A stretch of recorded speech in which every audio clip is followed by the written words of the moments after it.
Hare Krishna. It's, yeah, sound this way.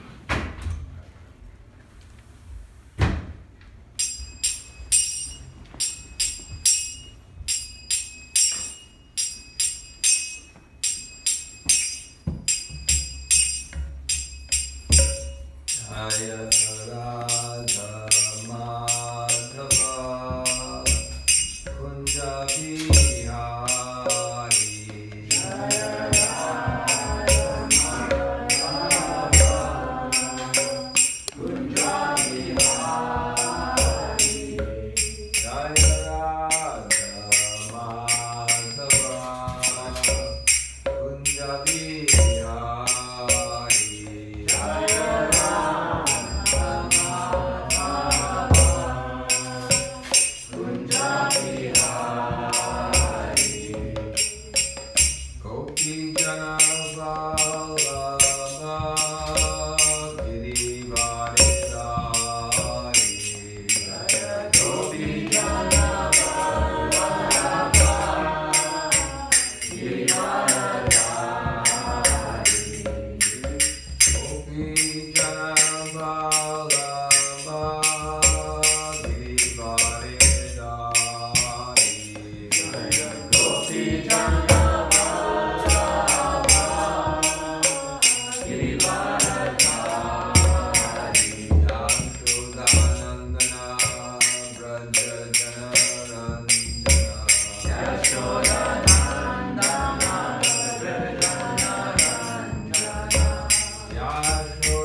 Reading from the Srimad Bhagavatam, Canto 6, Chapter 16, Text 5. Om Namo Bhagavate Vasudevaya. Om Namo Bhagavate Vasudevaya. Om Namo Bhagavate Vasudevaya. Om Namo Bhagavate Vasudevaya. Om Namo Bhagavate Vasudevaya. Om Namo Bhagavate Vasudevaya. Bandhu Gyat Yadi Madhyastha. Bandhu Gyat Yadi Madhyastha. Bandhu Gyat Yadi Madhyastha. Bandhu Gyat Yadi Madhyastha. Mitrodasina Vidvasha. Mitrodasina Vidvasha. Mitrodasini Vidvasha. Mitrodasina Vidvasha. Sarva eva hi sarvesham. Sarva eva hi sarvesham. Sarva eva hi sarvesham. Sarva eva hi sarvesham. Bhavanti kramasho mita. Bhavanti kramasho mita. Bhavanti kramasho mita. Bhavanti kramasho mita. Bandhu Gyat Yadi Madhyastha. Bandhu Gyat Yadi Madhyastha. Mitrodasina Vidvasha. Mitrodasina Vidvasha. Sarva eva hi sarvesham. Sarva eva hi sarvesham. Bhavanti kramasho mita.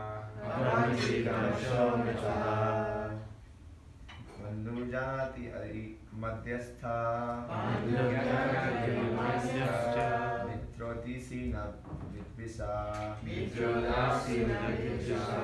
Sarva eva hi sarvesham. Sarva eva hi sarvesham. Bhavanti kramasho mita. Bhavanti kramasho mita.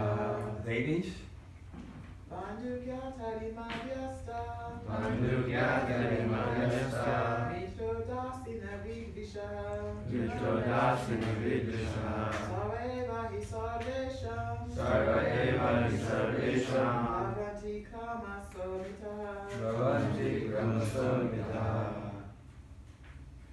Bandhu, Bandhu, friends, friends, Gyati, Gyati, family members, family members, Ari, Ari, enemies, enemies, Madhyastha, Madhyastha, neutrals, neutrals, Mitra, Mitra, well-wishers, well-wishers, Adasina, Adasina, indifferent, indifferent, Vidvisha, Vidvisha, an envious person, envious persons, Sarva, Sarva, all, Eva, Eva, indeed, indeed, he, certainly, certainly, Sarvesham, Sarvesham, of all, Bhavanti, Bhavanti, become, Ramasha, gradually, gradually, Mita, Mita, of one another. of one another. Translation, in the material world, which advances like a river that carries away the living entity, all people become friends, relatives, and enemies in due course of time. They also act neutrally. They mediate. They despise one another, and they act in many other relationships. Nonetheless, despite these various transactions, no one is permanently related. Purport: it is our practical experience in this world that the same person who is one's friend today becomes one's enemy tomorrow. Our relationships as friends or enemies, family men or outsiders, are actually the results of different dealings. Chitaketa Maharaj was lamenting for his son, who is now dead, but he could have considered the situation otherwise.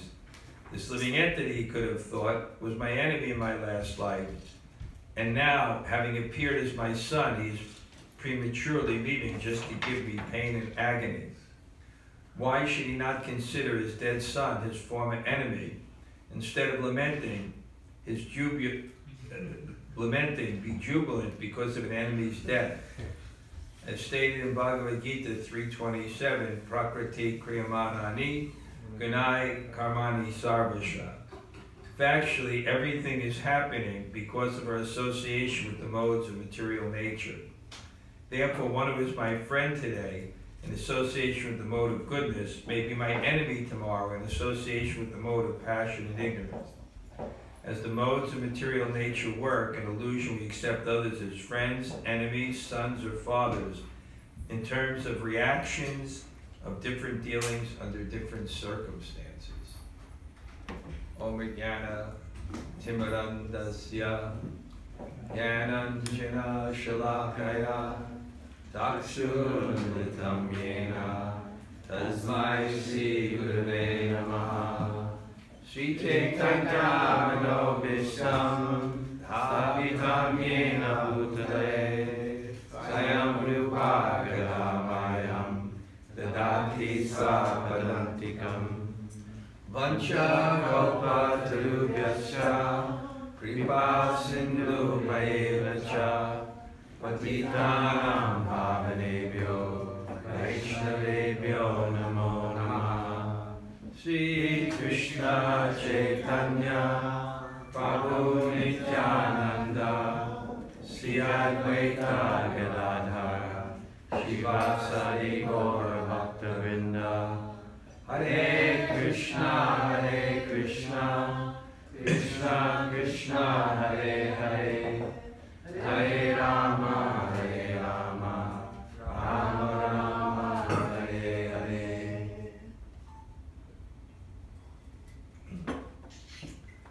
So there's knowledge, and then there's the application of knowledge. Knowledge itself is not enough. We have to realize that knowledge. I remember one time in my Puri retreat in January, this great learned scholar would come, perhaps the most learned Vaishnava scholar on the planet. Very humble soul. He would call me up, I want to come to your retreat.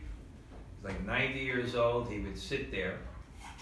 And then one year, the Sanskrit students from the Govardhan Sanskrit School, and I lived in Govardhan, so I was very close with them, they came to my retreat, and they were all sitting in the front, all these young Sanskrit scholars. So I told the scholar, Dr. Fakir Mohan, these are all Sanskrit scholars, and he was the chairman of the Sanskrit department of Utkal University, and the foremost authority of Gaudiya Vaishnavism in Orissa, which is Puri. That's the last 18 years of Lord Chaitanya's life. He's the foremost authority.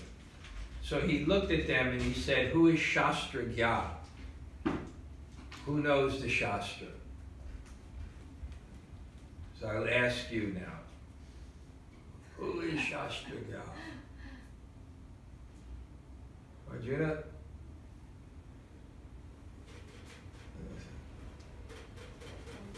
Adi, who is Shastra Gya? One who's living in Puri.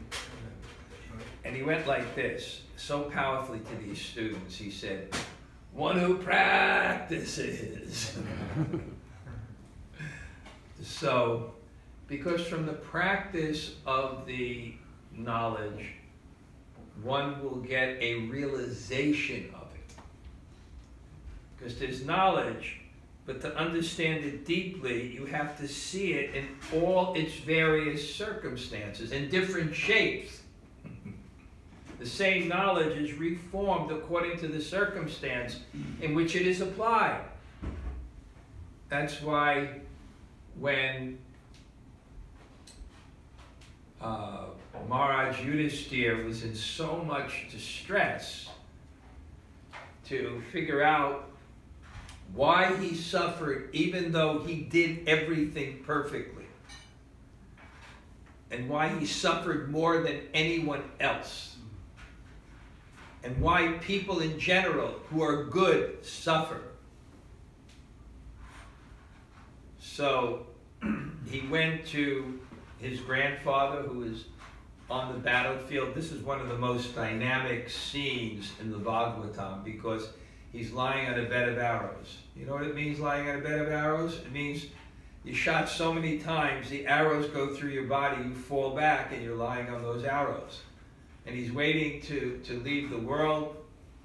There's many relevant points in this story, but he comes and he finally comes to his grandfather after Krishna and Vyasadeva couldn't satisfy his inquiry, which is another inner meaning to that, but we don't want to go off the context of the point. So he asked, why am I suffering? And he just said, well, you have to understand, first of all, you can't understand the inconceivable will of the Lord. Because God is trying to purify us and give us an understanding of the self. And there's so many misconceptions we have. And we're entangled since time immemorial. And sometimes we need one truth to understand another truth. So he gives us one experience to understand something else. You can't understand the inconceivable will of the Lord. He sees our whole existence since time immemorial, sees our multitude of misconceptions, and then has to purify us. And he says, and also you should understand that God is absolute. And he's good. God is omnibenevolent and he's omnipotent. He's all-powerful, he's all good. So he said if you do two things, there's no cause for despondency no matter how trying circumstances get. He said first, knowing that, you bow down to the Lord and thank him. Because whatever is coming to you is specifically for you, as hard as it is to understand. But we should have experience of that in our life as we live a life of Dharma. And when our goal becomes purification rather than domination, then we'll see how God is supporting our purification and our higher consciousness. We'll see that. Because that's the first thing. The second thing he said is to respond to every circumstance with Dharma. And that's what Dharma is. Dharma is the science of appropriate response to circumstance.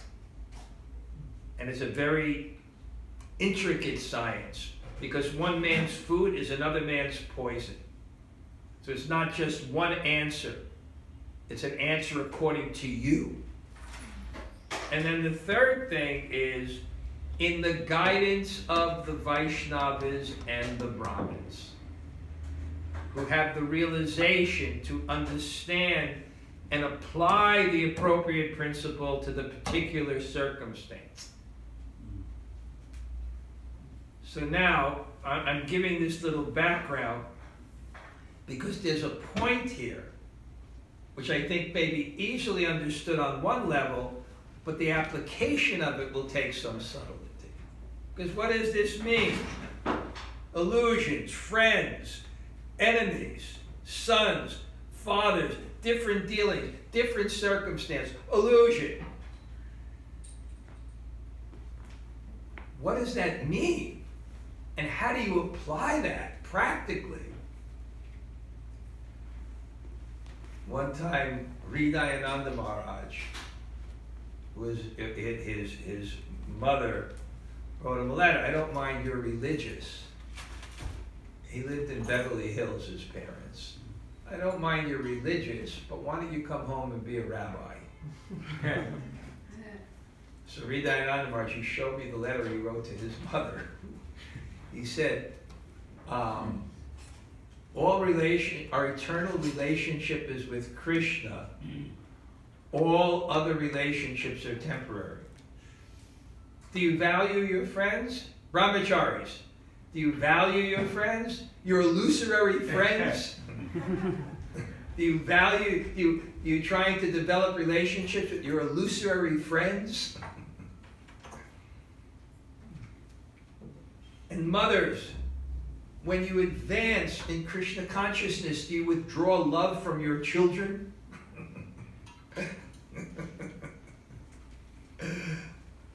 So, it's the application of these principles, because this is very heavy Gyan, which is a component of the philosophy also of Krishna consciousness. One of the three components of our philosophy is the relationship with the soul and the body, that the self is not the body. And we don't have a foundation of acting on that principle. That's one of the foundations. If you don't have that foundational principle,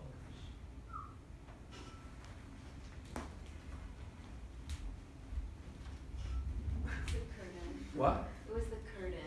Oh, it was a curtain. Okay, how many people does it take how many people in the Bhakti Center does it take to change a light bulb? 10. One to hold the bulb and the other 9 to turn the person around.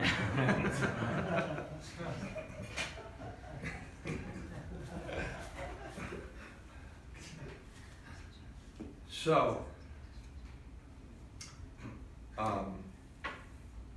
it's the application, and the application of the philosophy is called wisdom. People can have a lot of knowledge, but they don't have wisdom. They can quote verses.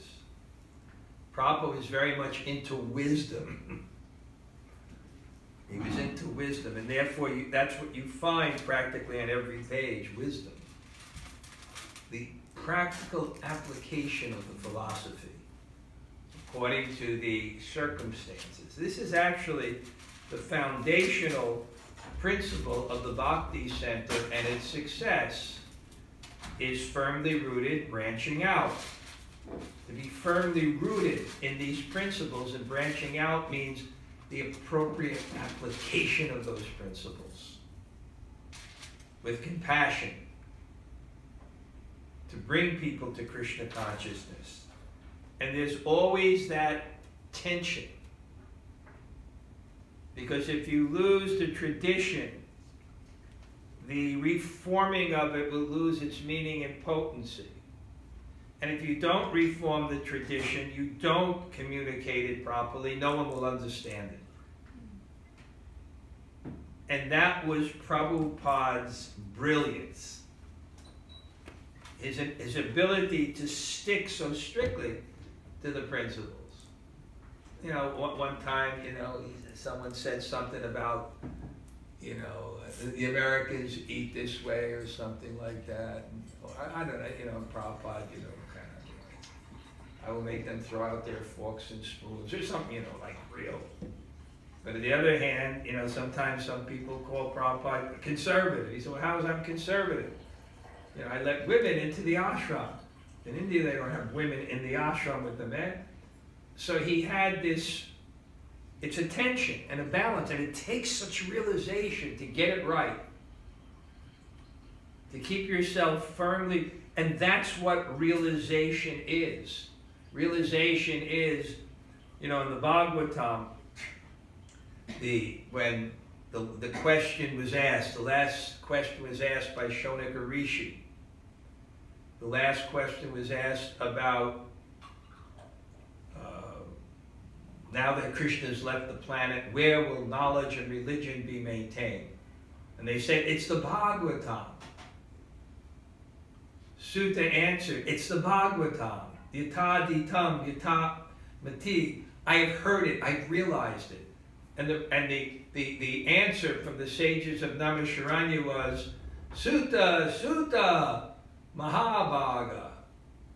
In Sanskrit and editing, if you repeat a word, it's an editing mistake. But in Sanskrit, except when there's exceptional enthusiasm. So Sutta, Sutta, Mahabhaga, they were enthusiastic. And why they're enthusiastic? Because there was realization. And what realization enables a person to do is have a depth of understanding of a spiritual principle in a way that they can reform it for the frame of reference of their audience without losing the meaning. And lack of realization was seen manifest in one of two ways. One, you keep it in the same form or language in a circumstance where people will not understand that. And the other lack of realization is to communicate it and change the form and lose the purity and the essence. And that's a traditional and healthy tension. There has to be a tension sometimes. There's a healthy tension because different people represent different parts of those ideals, and they're both important. So there's a tension. You know, just economically there's a tension. That there are people that are very productive in society. And they need initiative to grow. And then they tend to dominate. And then there's a tension. And what's the tension? If you take away their initiative, then there'll be a lack of protection in society. But if you don't represent the people at the bottom, then the system will collapse either. There's always a tension. In the Varnashram system, there was a kind of, the tension was resolved. There was Brahmins, intellectuals who had independence. Intellectual people need independence. So the anarchical element was in the society. You need people who are qualified to rule. So there was the monarchical aspect of society. You need people to economically develop. There were Vaishyas that would give it, the capitalistic thing was involved. And then there were laboring class who were guaranteed all their needs. So the kind of communistic side was there. The tensions are healthy to represent and meet all the needs. So Sutta Mahabharata, you had realization. So now let's go into depth to this in the last 5 minutes. What's happening here and the philosophical tension it causes. Well, what happens? Guy couldn't have a son. Son is putra, in that they perform certain oblations that save you from hell. Everyone wants to have a son. This is the Vedic part of the Vedic system. Put means hell. Tra means to deliver. Deliver the father from hell. That's the purpose of the son. So he wanted to have a son, the legacy of the son. He didn't have any children. Performed some ritual, had a son. He became so attached and overwhelmed with that son that it clouded his spiritual acumen. Then the son was murdered by one of the co-wives who became jealous. He became completely devastated. The same sages who performed the sacrifice that gave him the blessings to have the son, then they reappear. And they start preaching to him, Gyan, you're not the body. Put this in perspective. Put this in perspective. And then they bring the son to life. And then the son now appears. This is one of the sections of the Bhagavatam that's the most striking. And I remember the most. Then the son, and one that I grabbed in my beginning unbalanced renunciate mood. I grabbed onto it. This is what I really wanted to bring out and knock people on the head with. So that the son comes up and the son gets born. And they bring the son back to life. And now this is the part we are. The son comes back to life and he says, my son, my son. He said, who are you? I'm your father. Which father are you? I've had so many fathers in life after life after life. Which father are you? And then he said, actually speaking, in a previous life, you were my enemy. Now I've come back to torture you. Some people have that experience. Come back to torture you now. You're not the body. So here's the principle. So there's a principle of renunciation, but now how to apply it. Because we are embodied. And we're not capable nor required to totally renounce our material nature. That is not our philosophy. You can't even do it. So now how to apply that properly, because you can't do that. I remember one instance where one of my godbrothers, he's one of the leaders of ISKCON, and he was the only son, and he was a very loved son of his father, who sent him to the best schools. And then he joined the Hare Krishna movement. And the father, who was a millionaire and a big lawyer judge, it was kind of, really hard for him. He even came to India when the son was with Prabhupada. And he offered Prabhupada, he offered the son $1 million, which in those days, 40, 50 years ago, maybe 50 years ago, in those days, you probably multiply it, what $1 million meant in those days, so much. And he said, why do I need that? The son said, why do I need that? I'm so happy here in devotion. The father came, just told Prabhupada, take care of my son. And then when the father left, Prabhupada said, just see, Chakva Turnamasesha Mandalapati Shrenim Sadatuja. The 6 Goswamis kicked off all aristocracy as insignificant. And then I was with him in Mayapur, and he was one of the leaders of ISKCON, and then there was big important meetings come up, and his father was dying. And his father said, I'd like to see you. And I remember I saw one documentary on this peninsular, which is all these monasteries where there's only monks. Very interesting. They don't even allow female animals on this place. No one can come in this place. It was, and they interviewed this one guy, professor, who now became a monk. And they let the guy do the document, and he said, your father is dying. You go back? He said, well, I'm not the body. Jesus will bless all. You're not going to go back and see your father?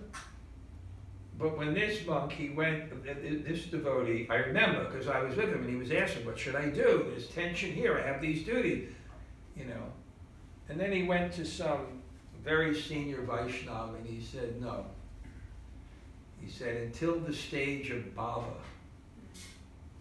real awakening of your eternal relationship with Krishna, these feelings and sentiments will still be there.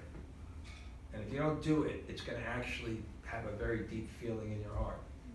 And he went and did it, and somehow it worked out in many ways, even after his father died. So anyway, here's the point. There's philosophy here of detachment, of you're not the body, but it doesn't transform into renunciation of the world. It transforms into utter dedication to the world. You have to keep those foundational understandings as the lens to see the world, but how you act will also depend on who you are. How do we deal with desires generally? By regulation. And what does regulation mean? It means that they are satisfied reasonably, so your mind is peaceful, and they're renounced reasonably, so you become detached from the world. Just like married life. There are desires. They're satisfied reasonably, but there's also detachment. Because they're restricted in a particular context within marriage. So you're practicing renunciation at the same time the desires are satisfied. Or Arjuna on the battlefield of Kurukshetra. Very interesting. The philosophy is there of Jnana Yoga. It's spoken in the Bhagavad Gita. What did he do, or what did Krishna recommend him to do with that philosophy? Well, he didn't recommend him to leave the battlefield. The philosophy is there. You're not the body. Now, what do you do with it? Do you renounce the world and leave the battlefield? No. If you want to realize you're not the body, then you take your condition and serve Krishna under the regulations of that particular thing. He wasn't recommended to go. It depends. Renunciation or people, or you're a sannyasi, does that mean you're more advanced? No. It doesn't mean I'm more advanced. It means I have a propensity for renunciation, and therefore that's how I will serve. But I don't feel I'm more advanced a priori necessarily than a grihasta with children. I say, I'm more, Bhaktivinoda Thakur, you had 11 children. I'm a sannyasi, I don't have any. Or how much sex life? How do you apply those principles? So it's very interesting. He didn't apply it. He applied it, the concept, I'm not the body, was applied within the principle or within the situation of his duty, which was determined by his nature. So he didn't renounce the world because there was anxiety. He engaged in his duty, but in that duty, his family was on the other side. And he had to understand you're not the body to be able to do his duty. So it's a very interesting principle. I'll just add, this is so deep. But we don't give up our friendship. We don't look at our friends. I'm a sannyasi. One of the things I treasure is my sannyasi friends, my good friends. I don't like that. In Krishna consciousness. Because these things are needed. Friendship is needed for the emotional nature and satisfaction of mind and engagement in devotional service. But I'll just end, and then I'll have some reflections but keep this point in mind and think about it. Yes, the basis is you're not the body. Now, how is it applied in a particular circumstance? Now, I'll just end with one of my... Hridayananda Maharaj was such a passionate preacher. And sometimes I come into a temple, I was coming to the temple for 4 years before I joined the ashram. So I remember I came in the temple once, and I'm sitting in the back, and he's like, boom, boom, boom. He's like, there are devotees, they're coming. Because at that time, devotee meant the line, you join the ashram, you renounce the world. So he said, there are people that are coming to the temple for so many years, but they don't join the Krishna consciousness movement. That's because they've offended someone in their life. Oh my God. Then I went to one lecture, and it was a Rath Yatra in 1974 where Prabhupada had the white sweater and the red garland. I was there in the audience with my mustache. Did you see that picture? Prabhupada, I'm in the audience there. When Prabhupada came in, it was incredible. And then Prabhupada, so in the morning class, Hridayananda Maharaj said, he said, the Bhagavad Gita is so high. He said, because the Bible, the main principles are honor thy mother and father, thou shalt not kill, and the first instruction that Krishna tells to Arjuna is kill your parents. Oh my God.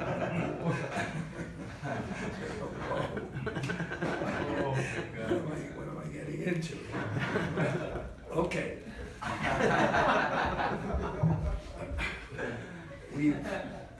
ended that. Anybody have first any reflections? Something in the class that you remember? Vaishesha Group does this, and where I go now, I find it very, very effective. Anybody remember a point in the class? Yes. I like how you begin the class saying, who is Shastra Dhyan? What? Who Who is? Shastra? Who knows the Shastra? One who practices. That was very good. It's so, because I thought, and I told Sanskrit students today, I thought he was going to glorify the Sanskrit students. But he let them know that that's not enough. The purpose is to have that knowledge and apply it and realize it. Ananda. Up until the stage of prema, you have these feelings. And you Bhava, yeah, until you attain bhava, there are going to be certain feelings that you can't renounce, that you have to use. You can't now I'm a devotee, I'm reading the Bhagavatam, I should not love my daughter. You know? But it shouldn't guide, that love should not supersede what's good for her spiritually. It shouldn't supersede the principle that ultimately she's not your daughter.